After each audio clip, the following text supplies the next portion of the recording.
ಸಲ್ಲಿಸಿ ಅವರಿಗೆ ಕಾರ್ಯಕ್ರಮದಲ್ಲಿ ಭಾಗವಹಿಸಿ ಆಶೀರ್ವಾದ ಮಾಡಿದ್ದಕ್ಕೆ ಇಡೀ ನಾಕಾಣ ಜನತೆಯ ಪರವಾಗಿ ಹೃದಯಪೂರ್ವಕವಾದಂತಹ ಕೃತಜ್ಞತೆಗಳನ್ನು ಸಲ್ಲಿಸ್ತಾ ಇದ್ದೇನೆ. ಅದೇ ರೀತಿ ಕಾರ್ಯಕ್ರಮದ ನೇತೃತ್ವವನ್ನು ವಹಿಸಿದಂತ ನಮ್ಮ ಆಲಮೇಲ್ದ ಶ್ರೀ ಶಟಸ್ಥಲ ಬ್ರಹ್ಮಿ ಚಂದ್ರಶೇಖರ ಶಿವಾಚಾರ್ಯ ಸ್ವಾಮಿಗಳು ಹಿರೇಮಠ ಆಲಮೇಲ್ ಅವರು ಸಹ ಈ ಕಾರ್ಯಕ್ರಮದಲ್ಲಿ ಉಪಸ್ಥಿತರಿದ್ದು ನೇತೃತ್ವವನ್ನು ವಹಿಸಿ ನಮಗೆಲ್ಲರಿಗೂ ಧರ್ಮ ಸಂದೇಶವನ್ನು ಕೊಟ್ಟಿದ್ದಕ್ಕೆ ನಾಕಾಣದ ಸಮಸ್ತ ಭಕ್ತ ಮಂಡಳಿಯ ಪರವಾಗಿ ಹೃದಯಪೂರ್ವಕವಾದಂತಹ ಕೃತಜ್ಞತೆಗಳನ್ನು ಸಲ್ಲಿಸ್ತೇನೆ.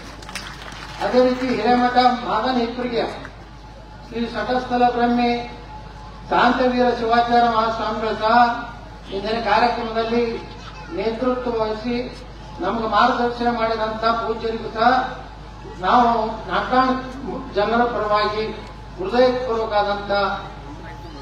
ಧನ್ಯವಾದಗಳನ್ನು ಸಲ್ಲಿಸ್ತೇನೆ. ಅದೇ ರೀತಿ ನಮ್ಮವರೇ ಆದಂತಹ ಬಿಜಾಪುರ ತಾಲೂಕಿನ ಶ್ರೀ ಶಟಸ್ಥಲ ಬ್ರಹ್ಮಿ ಗುರುಶಾಂತ ಶಿವಾಚಾರ್ಯ ಮಹಾಸ್ವಾಮಿಗಳು ಗವಿಮಠ ಬಂಧುಗಳು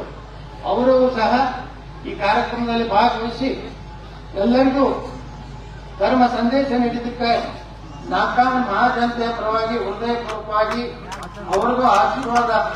ನಮಗೆಲ್ಲ ನೀಡಲಿ ಅಂತ ಹೇಳಿ ಅವರಲ್ಲಿ ನಾನು ಭಕ್ತಿಪೂರ್ವಕ ಕೃತಜ್ಞತೆಗಳನ್ನು ಸಲ್ಲಿಸ್ತೇನೆ. ಅದೇ ರೀತಿ ಶಟಸ್ಥಲ ಬ್ರಹ್ಮಿ ಸೋಮನಾಥ ಶಿವಾಚಾರ್ಯ ಸ್ವಾಮಿಗಳು ಹಾಗೂ ಗುರುಮಠ ಕನ್ನೂರು ಅವರು ಸಹ ಈ ಕಾರ್ಯಕ್ರಮದಲ್ಲಿ ನೇತೃತ್ವ ವಹಿಸಿದ್ದಾರೆ. ಅವರಿಗೆ ಸಹ ಹೃದಯಪೂರ್ವಕವಾದಂತಹ ಧನ್ಯವಾದಗಳನ್ನು ಸಲ್ಲಿಸುವ ಜೊತೆಗೆ ಮನಗುಳಿಯ ಶ್ರೀ ಸಂಗಮಬಸವ ಮಹಾಸ್ವಾಮಿಗಳಿಗೂ ಸಹ ಈ ಕಾರ್ಯಕ್ರಮದಲ್ಲಿ ಸಮಸ್ತ ಜನತೆಯ ಪರವಾಗಿ ಹೃದಯಪೂರ್ವಕವಾದಂತಹ ಕೃತಜ್ಞತೆಗಳನ್ನು ಸಲ್ಲಿಸುತ್ತೇನೆ. ಅದೇ ರೀತಿ ನಮ್ಮ ಲಕ್ಷ್ಮಣ ಸವದಿಯವರ ಶಾಸಕರು ವಸನಿಯವರ ಚಿರಂಜೀವಿ ಅವರು ಸಹ ಮತ್ತು ಚಿದಾನಂದ ಸೌದಿಯವರು ಅವರಿಗೂ ನಾನು ನಾಕಾಣದ ಜನತೆಯ ಪರವಾಗಿ ಹೃದಯಪೂರ್ವಕವಾದಂತಹ ಧನ್ಯವಾದಗಳನ್ನು ಸಲ್ಲಿಸ್ತೇನೆ. ಶ್ರೀ ಗೋವಿಂದ ಕಾರಜೋಳರು ಮಾಜಿ ಉಪಮುಖ್ಯಮಂತ್ರಿಗಳು ಸಂಸದರು ಚಿತ್ರದುರ್ಗ ಅವರು ಚಿರಂಜೀವಿ ಉಮೇಶ್ ಕಾರಜೋಳ ಸಹ ಸಮಸ್ತ ನಾಕಾಣ ಏನು ಜನತೆಯ ಪರವಾಗಿ ಹೃದಯಪೂರ್ವಕವಾಗಿ ಕೃತಜ್ಞತೆ ಸಲ್ಲಿಸಿ ಇವತ್ತು ಒಂದು ಎರಡು ಮಾತನ್ನ ನಮ್ಮ ಚನ್ನಮಲ್ಲಿಕಾರ್ಜುನ ಮಹಾಸ್ವಾಮಿಗಳ ಬಗ್ಗೆ ಹೇಳಬೇಕಾಗ್ತದೆ. ಇವತ್ತೇನಾರೇ ಬಿಜಾಪುರ ಜಿಲ್ಲೆಯಲ್ಲಿ ಯಾವ್ದಾದ್ರು ದೇವಸ್ಥಾನ ಪ್ರಾಣ ಪ್ರತಿಷ್ಠೆ ಹೊಸದಾಗಿ ಏನಾರಾಗಿದ್ರಿ 30-40 ವರ್ಷದಲ್ಲಿ ಅಲ್ಲಿ ಯಾವಾಗಲೂ ನಮ್ಮ ಚನ್ನಮಲ್ಲ ಸ್ವಾಮಿಗಳು ಚನ್ನಮಲ್ಲಿಕಾರ್ಜುನ ಮಹಾಸ್ವಾಮಿಗಳ ಅವರೇ ಮುಂಜಾನೆ ಬಂದು 6 ಗಂಟೆಗೆ ಬಂದು ಪ್ರತಿಯೊಂದು ದೇವಸ್ಥಾನದ ಪ್ರಾಣ ಪ್ರತಿಷ್ಠೆ ಮಾಡಿದಂತ ಪೂಜ್ಯರು ಯಾರಪ್ಪ ಅಂದ್ರೆ ವಿಜಯಪುರ ಜಿಲ್ಲೆಯಲ್ಲಿ ನಮ್ಮ ಚನ್ನಮಲ್ಲಿ ಸ್ವಾಮಿಗಳು ನಾವು ಮೊದಲು ಬಂದಾಗ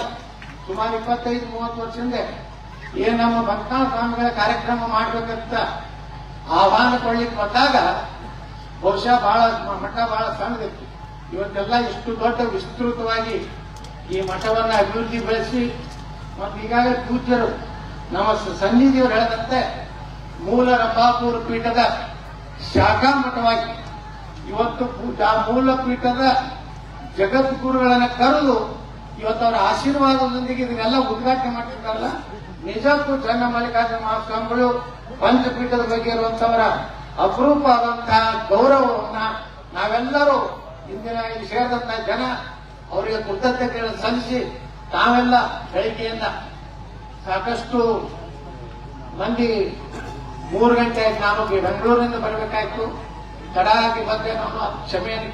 ಕೇಳ್ಕೊಂಡು ಇವತ್ತೆಲ್ಲ ಈ ಕಾರ್ಯಕ್ರಮದಲ್ಲಿ ಇಷ್ಟೊತ್ತಿನವರೆಗೆ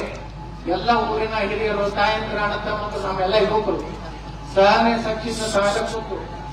ಪೂಜ್ಯರಾದ ಸಂದೇಶವನ್ನ ತಾವೆಲ್ಲ ತೆಗೆದುಕೊಂಡಿದ್ದಕ್ಕಾಗಿ ನಮಗೆಲ್ಲರಿಗೂ ಹೃದಯಪೂರ್ವಕವಾದಂತ ಕೃತಜ್ಞತೆ ಸಲ್ಲಿಸಿ ನಾನು ವಂದನ ಅರ್ಪಣೆ ಭಾಷಣವನ್ನು ಮುಗಿಸ್ತೇನೆ. ಯಾಕಂದ್ರೆ ನಾ ರಾಜಕಾರಣ ಬರೋಕ್ಕಿಂತ ಬಂದಾಗ ಮೊದಲು ಭಾಷಣ ಮಾಡಿದ್ದೆ ವಂದನಾರ್ಪಣೆ, ಮತ್ತೆ ಈ ವಂದನಾರ್ಪಣೆಯಿಂದ ಮತ್ತೆ ಚಾಲೂ ಮಾಡಿದೆ ಅಂದ್ರೆ ಪೂಜ್ಯರು ಹೇಳಿದಾಗ ನಂಬರ್ 1 ಆಗ್ತದೆ ಕರ್ನಾಟಕ ಅಂತ ಹೇಳಿ